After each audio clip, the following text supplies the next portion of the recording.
Welcome back to this another episode. इस video में हम बात करने वाले हैं उन सभी एस्पिरेंट्स के बारे में जो कैट 2024 देने वाले हैं। वैसे तो आपकी प्रिपरेशन और आप कैसे स्कोर करोगे इसको आपसे बेहतर कोई भी नहीं बता सकता। I mean there are multiple videos and multiple student की सजेशन, बट हर student have seen few videos जहां पे उन्होंने कुछ चीजें उठाई हैं, बाकी they have their own way, right. जैसे रिसेंटली जब मैंने लास्ट इंटरव्यू लिया था, that student got into IIM Bangalore this year 2024, तो ही सेड दैट मैंने जो फर्स्ट टाइम दिया था मेरे 94 परसेंटाइल थे, सेकंड टाइम पे I got 99 plus percentile.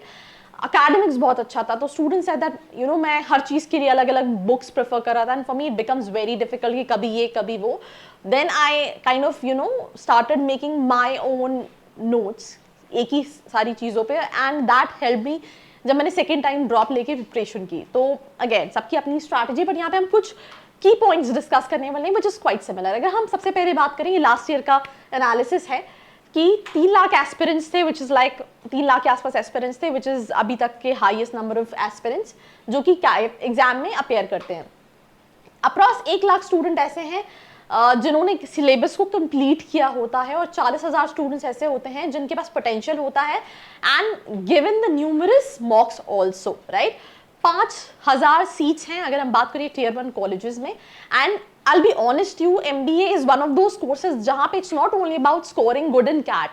I mean, they look at your profile, they look the diversity, the kind of experience, the kind of exposure. There are multiple things. I think last video में मैंने discuss किया था कि एक student जिसकी 23 में 100 percentile थे, he was the rank 1 student, got 100 waitlist in Jammu. हो सकता है उसके उससे अच्छे IIM में हो गया हो, but I'm just sharing कि ऐसा भी होता है कि let's say आप rank 1 हो, but really doesn't matter, हो सकता है आपका इंटरव्यू अच्छा ना हो सकता है आपका academics अच्छा ना हो। there are multiple things all in all which plays very important role whenever you're writing all these examination.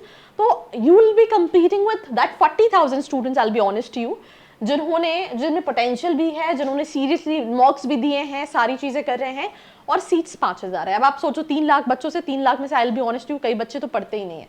तो अगर हम 40,000 भी नहीं मांगे रहे, हम 1 लाख स्टूडेंट से कॉम्पिटिशन मांगे, जो कि कंपैरेटिवली बहुत सारे इंडिया में एंट्रेंस एग्जाम होते हैं, जेईई मेंस, नीट, वहाँ पे अगर आप एस्पिरेंट्स के नंबर्स देखोगे तो कंपैरेटिवली काफ़ी ज़्यादा होते हैं।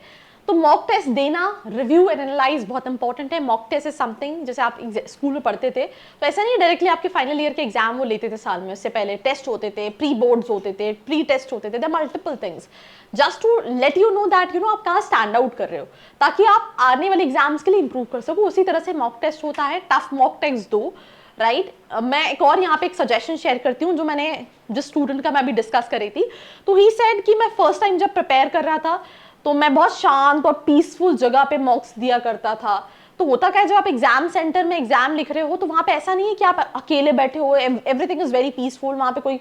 तो मैं यूजुअली जो थोड़ी सी क्राउडेड जगह है, let's say my family sitting, I am just sitting there and giving mocks, तो ताकि मैं हर सिचुएशन के हिसाब से रेडी रहूं। तो ये भी एक चीज़ है कि आप मॉक्स दे सकते हैं, उसको एनालाइज करना बहुत इंपॉर्टेंट है, और उसके अकॉर्डिंगली इंप्रूव करना बहुत इंपॉर्टेंट है। वीक एरियाज को फोकस करो, अभी टाइम है, because CAT is not only about कि आपने 99 स्कोर कर लिया, सेक्शनल कट ऑफ भी क्लियर करने पड़ते हैं। स्ट्रेंथ एंड बेसिक्स, मैं फिर यहाँ पे एग्जाम्पल दूंगी। लेट्स से आपका घर बना है, घर की अगर नींव मजबूत नहीं हो तो आप कितनी बड़ी इमारत खड़ी कर दो वो ढह जाएगी। आप देखते हो ना, न्यूज़ में आता है इतने सारे घोटाले, कोई ब्रिज 1 साल में कोलैप्स हो गया बिकॉज उसकी नींव मजबूत नहीं थी।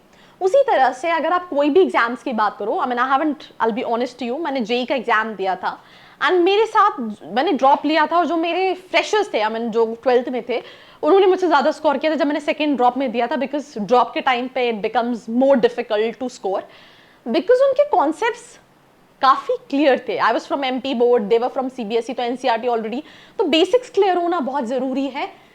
क्वांटिटेटिव एप्टीट्यूड हो गया, revision fundamental concepts, practice problems of varying difficult levels, ये स्टूडेंट ने बताया है, right. I am not the right person to comment on this कि कितना ईजी कितना डिफिकल्ट है, right. All these things are set by students जिन्होंने score किया है, they sitting into all those colleges जिनको आप ड्रीम करते हैं, राइट।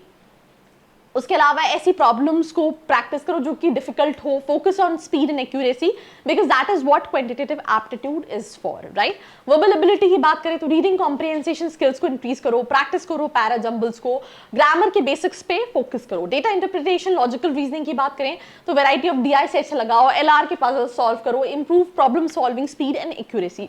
आप क्वांटिटेटिव एप्टीट्यूड में ही समझो एंड इवन मॉक्स में भी ये समझो, बिकॉज देखो एक स्टूडेंट जो है ऐसा नहीं है कि लेट्स से अगर वो टाइम जा रहा है या IMS जा रहा है तो वो हर चीज टाइम एंड IMS की ही प्रेफर कर रहा होगा, वो हो सकता है मॉक्स किसी और के ले रहा हो, because it's a combined kind of a thing, but mocks tough वाले दो।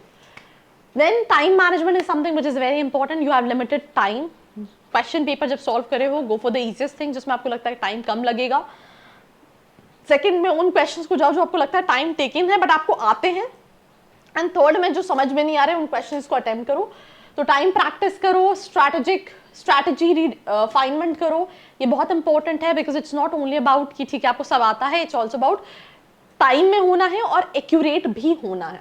रिविजन एंड कंसिस्टेंसी, जब आप पढ़ रहे हो तो प्लीज अपने शॉर्ट नोट्स बना के रखो, वो आपको लास्ट के मंथ में हेल्प करेगा रिवाइज करने में। कंसिस्टेंट रहो आप। मैं इसको again out of the box example देती हूँ, ठीक है। आपने एक कहावत सुनी होगी, एक दिन खाए कोई मोटाई नहीं होता। माय मॉम यूज्ड टू से दिस, एंड एक दिन में कोई, अगर आप एक दिन सोचो कि मैं खाना नहीं खाऊं और मैं पतला हो जाऊं तो ये भी पॉसिबल नहीं है। तो लाइफ में किसी भी गोल को अचीव करने के लिए, obviously for aspirants CAT 2024 is a goal, right. So achieve करने के लिए आपको हर दिन, राइट, ऐसा नहीं है कि आपको एक दिन में आपको लग रहा है मैं 10 घंटे पढ़ रहा हूँ, फिर 2 दिन पढ़ ही नहीं रहा हूँ, फिर एक दिन मैं 4 घंटे पढ़ रहा हूँ। आप 2 घंटे या 3 घंटे पढ़ रहे हो, but be consistent on daily basis, right. तो कंसिस्टेंसी जो है वो बहुत इंपॉर्टेंट रोल है, राइट। अगर आप लेट्स से हेल्दी लाइफस्टाइल की बात कर रहे हो तो भी आपको डेली बेसिस पे कंसिस्टेंट होना है। कुछ चीट डेज भी हो सकते हैं, यहाँ पे भी आपको अगर कभी लग रहा है आप ब्रेक ले सकते हो, ऐसा नहीं है कि आपको सब कुछ छोड़ना है, but you have to be consistent with your preparation and revision के लिए make that short notes, focus on weak areas, right, targeted practice, doubt clearing, जो भी आपके मेंटोर्स हैं, टीचर्स हैं, उनसे डाउट क्लियर करो, जो नहीं समझ में आ रहा क्लियरली पूछो, प्रैक्टिस करो, and that's all about this episode. Do let me know your feedback in the comment section below. Like, share and follow. I hope you liked this video. For more such videos, keep watching our channel. And do not forget to like, share and